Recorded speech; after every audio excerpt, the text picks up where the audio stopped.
dumping in the water, that was also symbolism. That was the colonists pretending to be the Indian and assuming the Indian's identity, where they paint their face with soot, essentially what you would call blackface today, and put on what they would approximate as Indian regalia, not really knowing much about what the tribes were wearing. And I did hear wampum when I was listening right before I jumped on. Wampum was a big deal. That was currency. Yes, sir. You know, and they one of the things that you end up seeing with the invaders, because this is a cultural staple of the invader, is to come into a new society, either through peace or through war, mimic what the indigenous people are doing, and then assume and take over the thing that they perfected in mimicry, or at least they think they perfected in mimicry, and then take credit for it. So I went to a powwow recently with the Cherokees Nottoway Indian tribe in Virginia, and I had the pleasure of listening to Chief Red Hawk speak about the tribe and the tribe's history. And he mentioned how wampum was currency. It was so valuable among the tribes, Iroquois and Algonquin tribes, and it was traded as currency. But the invaders came and began to use their tools to be able to manufacture wampum at such a rate it started to inflate it as a currency, where it became unusable. So that is part of how they got them using their currency. That may actually give you guys some context as for what's going on today with our currency, but I digress. But that, no, all of you're good. You're on it, and that's what we wanted to discuss. Is saying the flip and switch on what started happening, because that was currency and it was crafted by hand with so many, and the details that went into it was the value of it. And so now, having to switch over to the way these Europeans are doing it, you become dependent upon them for any type of exchange or trade, because now that's the currency that they've taken over. Go ahead, Brother Copper. You go ahead. Go ahead. Exactly. This is where a passive form of slavery eventually leads into the chattel that we hear about later. And some of this is gonna make sense when we talk about the fallout and aftermath of the Pequot War. What happens to these people when they become prisoners? This is you're seeing the passive form of enslaving people, getting them dependent, because slavery is dependency upon people, and having to work because of that dependence on those people. And so you're starting to see them come in. They invade, and it's peaceful for a while, but things get out of hand, and they use every tool that they have to make the indigenous people, more dependent on them as they wage their wars against not just the Indians, but also other invaders. And once everything falls out, the same thing happened in the Tuscarora War down in North Carolina in 1711. They play people against each other, and once there's fallout, once there are prisoners taken, those people get shipped out, and we're going to see that later on in this conversation. Yes, sir. I appreciate you, Brother Copper. Thank you. Thank you for that. Putting some perspective on this. I definitely thank you for that, sir.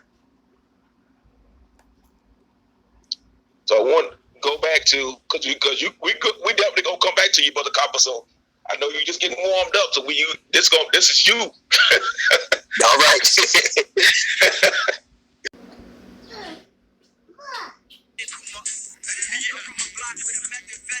And the crooked judicial systems never let the kings rule. with history falsified and taught in every school to disconnect you from your culture like everything cool. See what having low self-esteem do? Got you praising the lineage of oppressors with recessive gene pools. Ooh. I guess from that perspective we are foes. I mean, you niggas was accepted, we was chose. If you don't postulate what I aesthetically propose, and we don't vibrate, that means we diametrically opposed. Yo, I hope this message electrifies. The European be leveraging privilege through ethnic bias. If you ain't do no scholarship on this, don't dare speak. This that ether that's gonna separate leaders from mere sheep. It's like whipping on the back of a slave with bare feet when historically black college universities pledge Greek.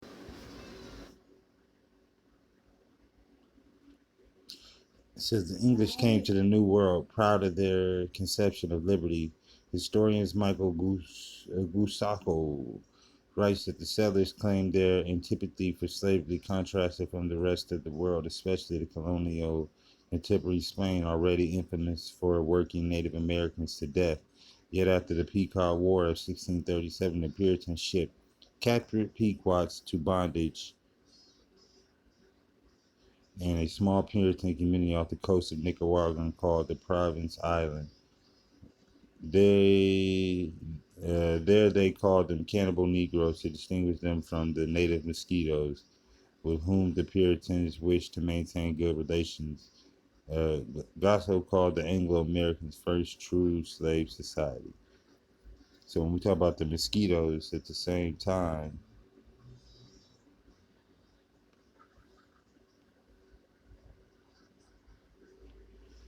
mosquito.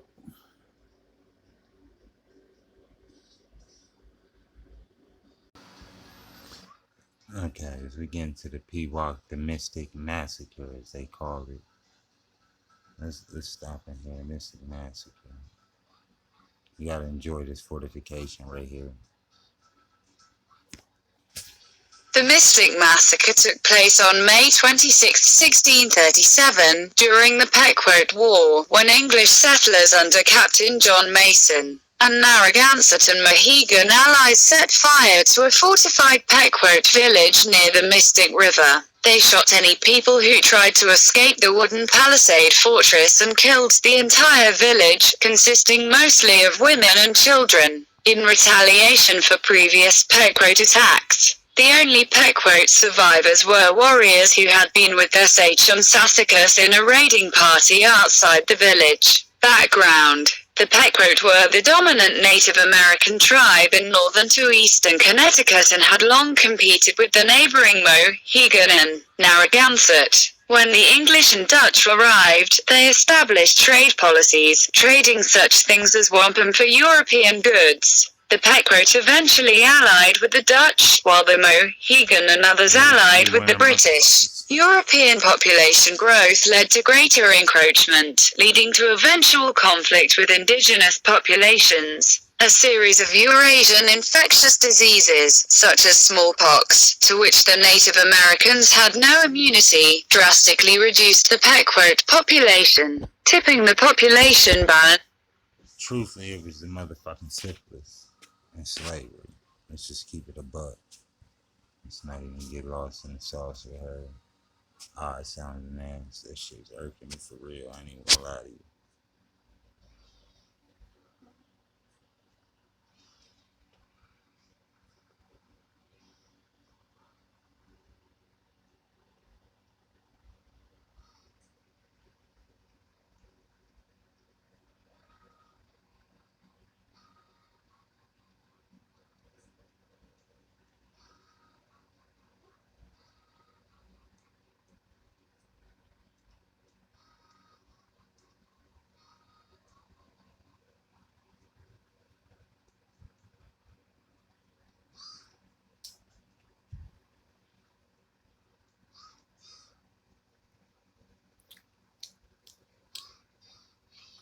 Circassian shipwreck. In December 1876, the Circassian wrecked off the coast of Mikos Bay, Birmingham. 10 members of the Shinnecock tribe were among those who drowned while attempting to rescue the shipwreck crew with the cargo.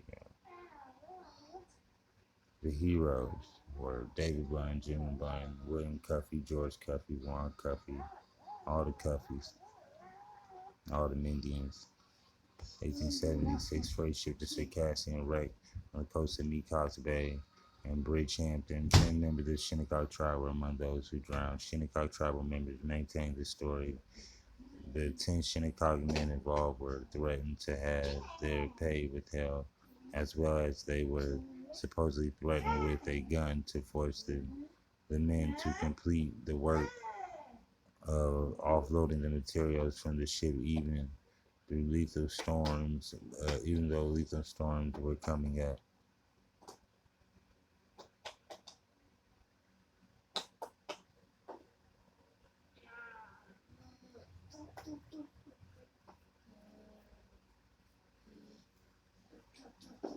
He said the tragic sinking of Circassian happened December 1876.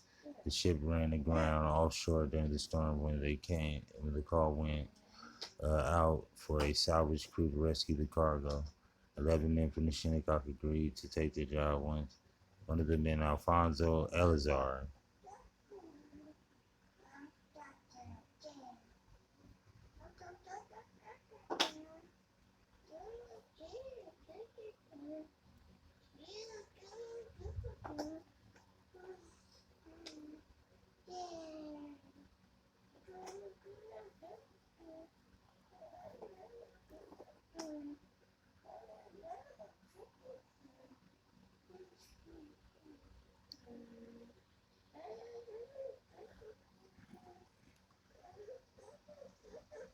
the ship broke apart while the crew was on board, casting all of them into the freezing water. None of the Shinnecock men were saved. There were no hope in seeing any of the 32 men alive. The velocity of the sea, now running to the east into the extremely undertow, made it nearly impossible for anyone to reach the shore.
So ODB's granddad,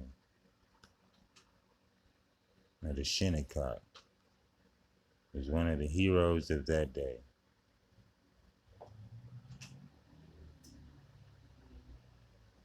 It's just a little side note, a little sidebar, some shit we doing right now. So now you know who was out there. I was just on that, it was just something to dig into.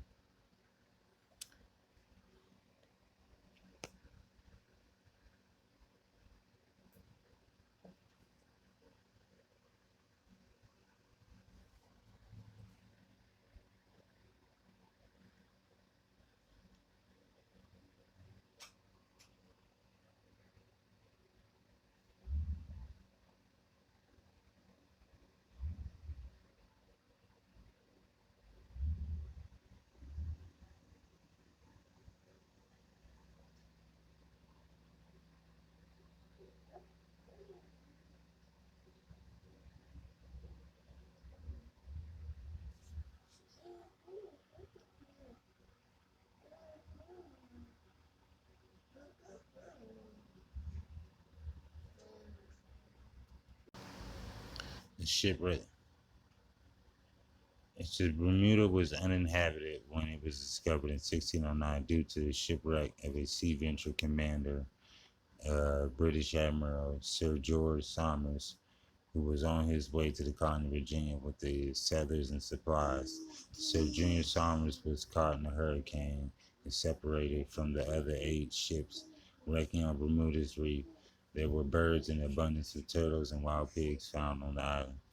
The shipwreck led the British colonization in 1612 when they captured Native Americans during the period attempted colonization up and down the coast of America. Some were shipped to Bermuda as slaves. These captives were taunted with insults and name calling because of their difference in language, customs, and skin color. They were called negroes. Many natives were placed on this island that was isolated from the main islands called St. David's Island. There were no means of escape. These people lived in isolation for decades. All of the inhabitants, no matter what their tribal affiliation, were called Mohawks. We grew up thinking we were Mohawk, but we did know we were native. Over the years, and after settling into a pattern of new lifestyle, our ancestors began to carve a life out on the island home that had the island they had inherited many miles from their families. This was a strange land, screeching birds, grunting and squealing hogs, running wild, a strange atmosphere, strange food, and a bounty for sure. But what was it all about? Where were we? This island is so small that the ocean on the horizon could be seen north, south, east, and west. I often wonder if our ancestors thought to see which burst continually against the dark, ragged rocks would swallow them up. I try to imagine the fear they endured. The centuries came and went, and for nearly 350 years, our families were still thriving. Why did it take so long for our own to recognize who they were? The families had intermingled with the Irish, the Scottish, and the Caribs. Now, where in the fuck, how in the fuck do you get African in this? You have to let me know. Oh, them black Caribs. We'll get into that later. You know, we ain't skipping over shit, bruh.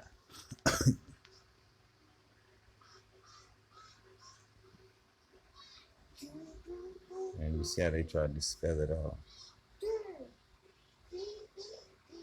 They call them Carib because they chocolate. They mix with them chocolate people.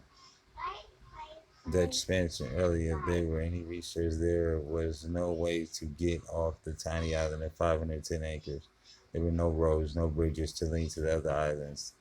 To make up the Bermuda into the 20th century, our families made do with what they had, and besides continuing to serve as slaves and indentured servants, the learning crafts of boat building, rope making, and net making, the men were most happy pursuing school of wells. They became fishermen and eventually carved out a place in the Bermuda by making their living as sailors and the sea and pilots who learned the art of guiding the great ocean, linear of sailing ships safely through the same jagged reefs. They formed an effective prison for our ancestors. Most were red-skinned and blue-eyed and green and dark-eyed and dark hair and fair hair. They were many mixtures in the race who were in prison on St. David's. History dictates that our ancestors tried to give the next generation a better life and they experienced. Education became the most important factor. Save pennies had turned into shillings, shillings turned into pounds, and pounds turned into books. Books brought knowledge, and knowledge brought curiosity. It was in the 1900s that we finally ventured to the archives of research. Most of us did not even know where the archives were housed. We learned that lots of the records had been sealed. Curiosity turned into research, and research brought us to the point of realization that we had come from somewhere other than St. David's Island. We did not rise from the ocean. We crossed it. But from where? It became a treasure hunt. A path led us from birth lives of our people doing wondrous things, marriage and crossing over and starting over again. Who were who were these people? Us. Who were our ancestors? These are the questions that turn over and over in our minds. These lives just as important as ours. These stories were interesting, just waiting to be discovered. That was the start of my many years of research. For authors of this piece would find the document that were never heard of before. I could never even pronounce them. The words were Wampanoag, Pequot, Mohegan, Okanoket, Narragansett. Who were these people? Where did they come from? How did they survive? And now did I nowhere did I find the word Mohawk associated with the St. Davis Islanders in the documents. I began to further investigate further. Many books have been written over the centuries about the capture of the Native Americans from along the coast of Massachusetts and Connecticut. There were a list of natives being sold and shipped into slavery, some to Bermuda and some to other parts of the world. It is records about King Philip's War, and after the deaths, Massachusetts authorities had dispatched to Bermuda some 40 and 50 of the most able-bodied young warriors. The shipment of slaves, some say, also included King Philip's wife and young son. I then discovered that one of the ancestors was a, a native Bermudian, strong, marked Indian features, reputed to be of Indian descent and probably descending from one of the Pequot captives. He died in 1875 at the age of 84 years old. His name was Jacob Miners. Jacob married Ruth Fox, a half Irish and half native woman. A good many of the children were born before they married. They had more children after they married. There was also a girl child before Jacob. Ruth married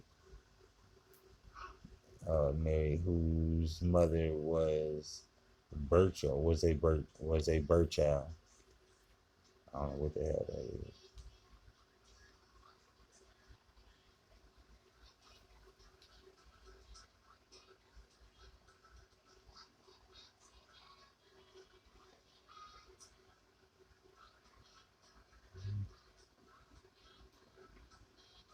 Maryland had the highest population of Birchall families. Oh my goodness.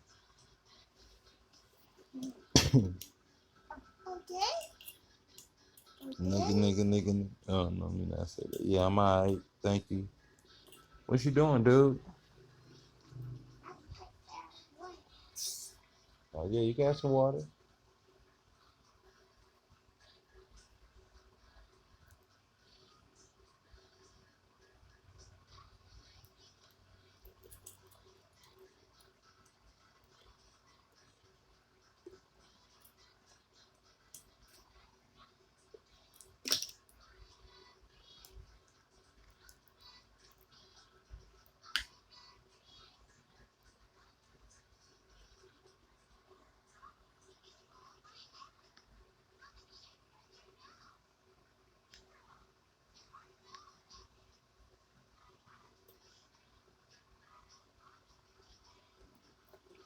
Birchall.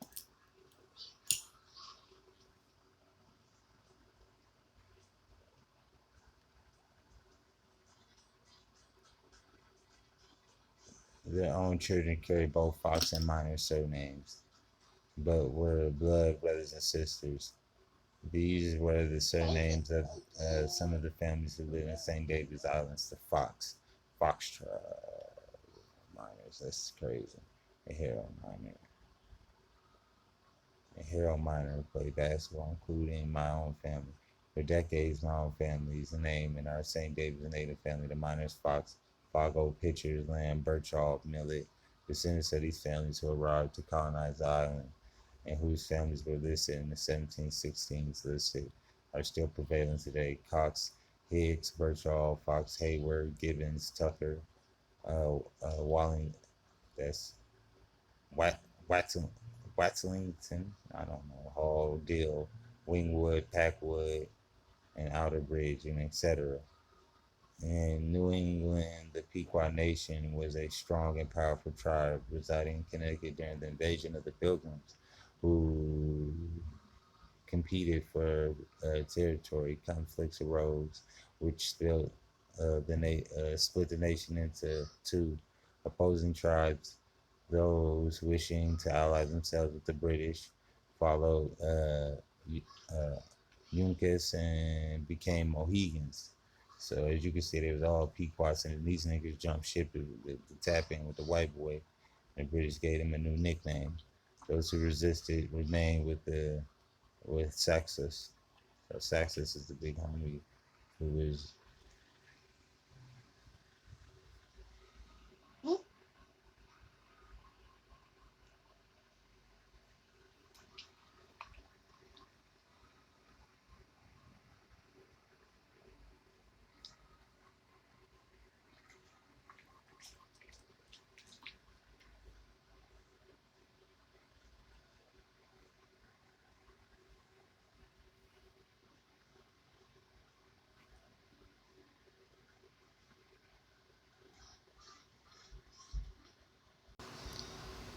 says occupy.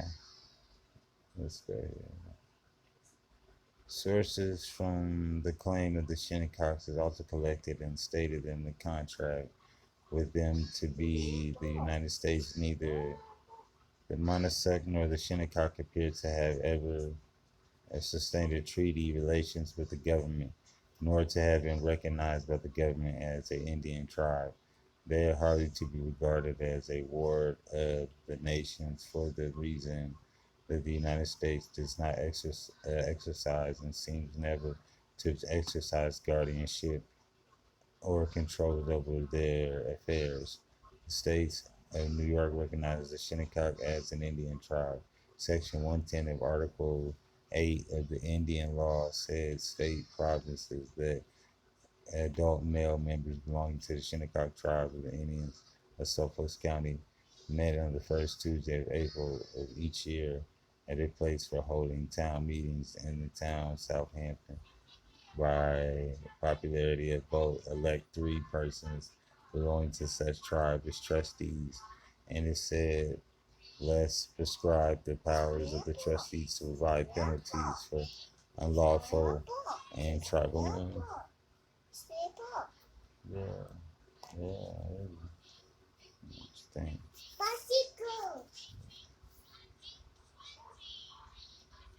In April each year, the place of holding a town meeting in the town of South. Okay, we did that in trouble names. In 1888, the committee was appointed by the legislature of the state of New York and investigate the Indian problem in the state under the head of the Shinnecock Reservation, page 58. And the report of the committee found the reservation is located on the neck of the land running into the Shinnecock Bay near the Southampton of Long Island. When the whites discovered the island, 13 Indian tribes occupied the land of which was the Shinnecock, claiming the territory of the canoe place to the East Hamptons, including the Sea Harbor and the whole south shore of the Poconoke, the Masonic Bay. I think that's what that says. All along the island, Indians were subject to the Mohawk and paid tribute to them.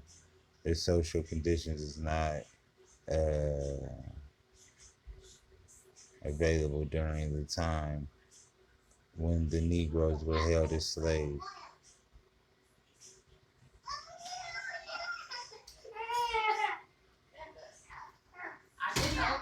You could be. We're gonna go to sources which have claimed that the Shinnecock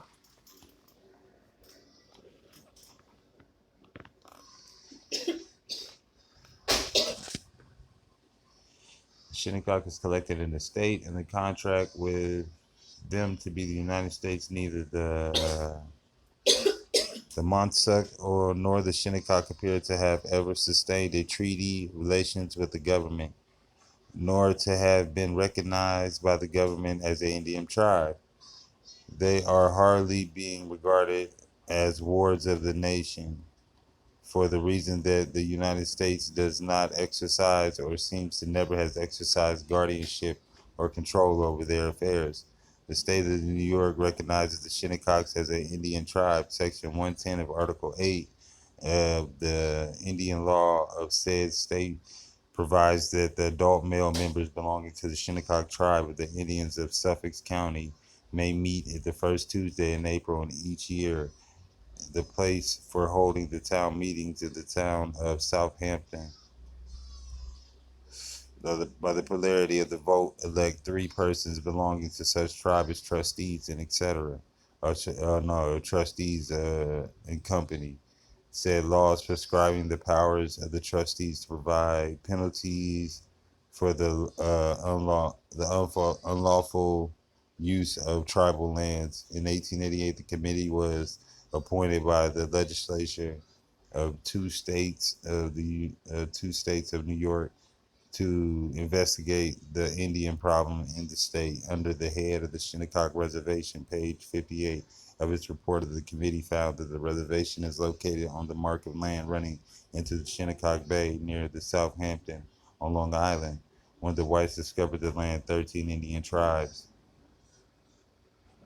occupied the Indian land, one of which was the Shinnecock, claiming the territory of the canoe place of the East Hampton, including the Sag River of the whole Southampton shore of the Poconoke Bay. Of all Long Island Indians were subject to the Mohawks and paid tribute to them. The social conditions not of it. I can't see what the fuck that is.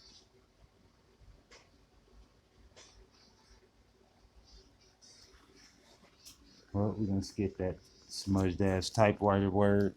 We ain't gonna be able to read that. Screen jumping. If we read more of the sentence, it'll make sense. Lost it. Okay, during the times when the Negroes were held as slaves in the state, these Indians largely intermarried with them, and their descendants apparently have more of the Negro than the Indian blood in their veins, and in fact are only Indians in name.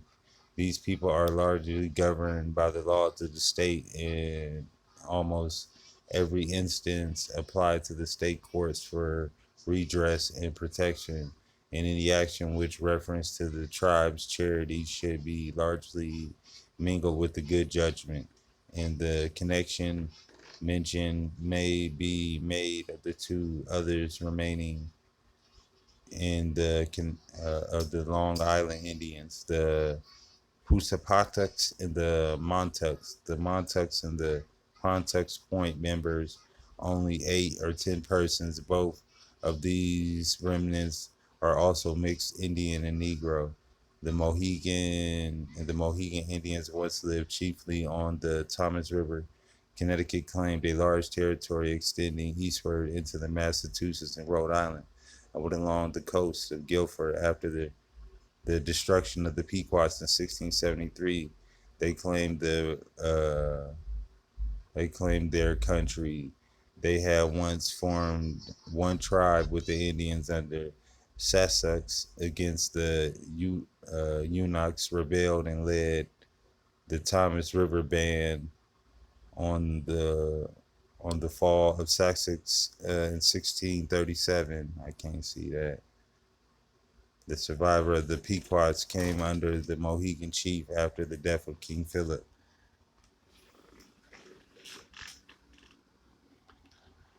So when we talking about King Philip, we talking about what's our old girl, Lynn Cyphers of the Genghis-Khan Indians, which would be considered. We gonna get into Genghis-Khans today too, because all that makes sense. You'll understand why they was calling the Pequot the cannibal Negroes, and they sent the cannibal Negroes down there to live with the Mosquito cannibal Negroes, all on one island. And did you see what we read earlier about the people of Bermuda, where they never knew they were Pequot? They were sent down there years ago and never were told till they went to the archives that they were Pequot Indians.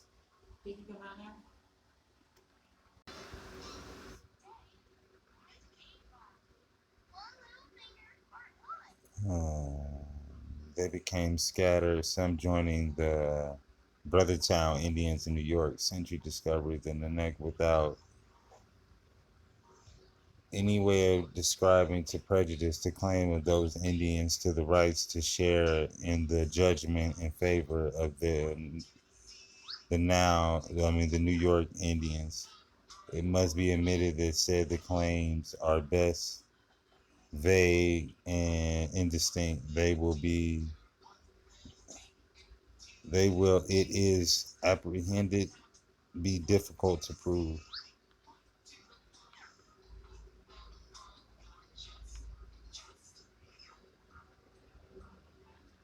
For which reason the fee of 35% of the accounts recovered are now considered unreasonably excessive. I have therefore endorsed my approval on each of said contracts of the following. The within contract hereby approves with, however, in any manner admitting or recognizing the existence or statute of Indians mentioned therein, an Indian tribe, or in any omitting government in advance in any particular line of action on the claims of said Indians set forth in said contract when the same may be presented for determination. The contracts are respectfully submitting for such action as the department may be appropriate. The shit made no sense. It was just a bunch of jibber jabber, like people legal jargon. That shit didn't make sense at all. Or at least I didn't get it. These niggas just make it sound like they saying hey, it is what it is.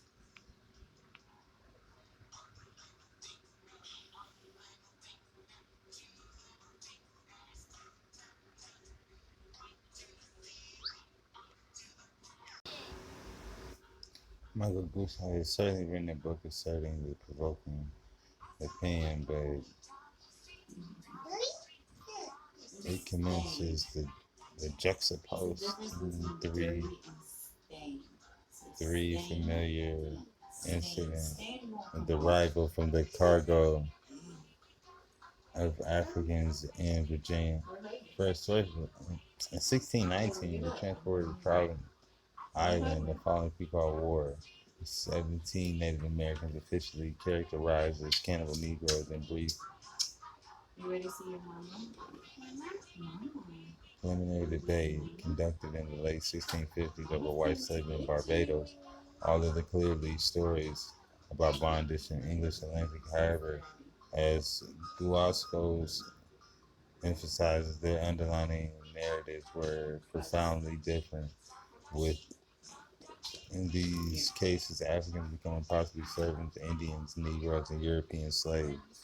These diversities or fluidity, he argues, was characteristics of an era prior to the development of the plantation system, and that the emergence of the ecclesiastical form of racism and it is complicated in the early modern world that Guscos proceeds to reconstruct on the ground that Do you like my hair? Thank you. I like your hair.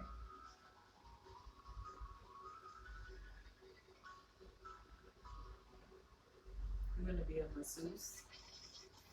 Say masseuse. Masseuse. after the beginning of the familiar in 1619, the Flemish privateers called the White Lion dropped the anchor in Point Comfort in the eastern English settlement of Virginia. Captain, I think it says Jope, and his men had suffered greatly on their return voyage from the West Indies, and when the ship arrived in the Chesapeake, the pirates were short on probable food and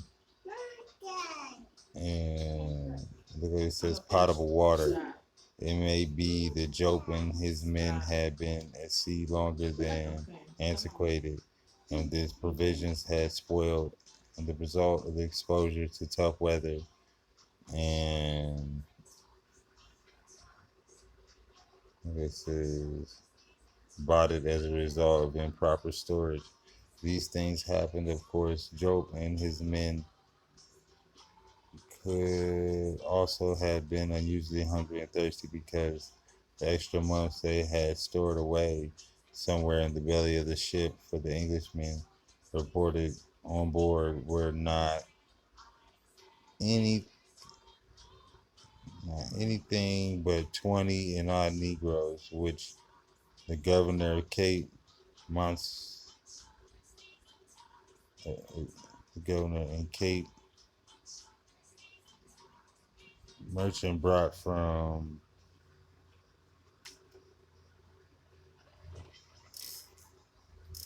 Let's try to highlight it.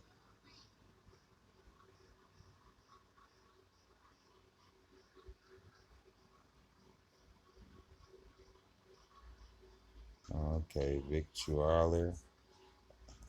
One that's provisions, an army, and navy, or ship with food. Okay.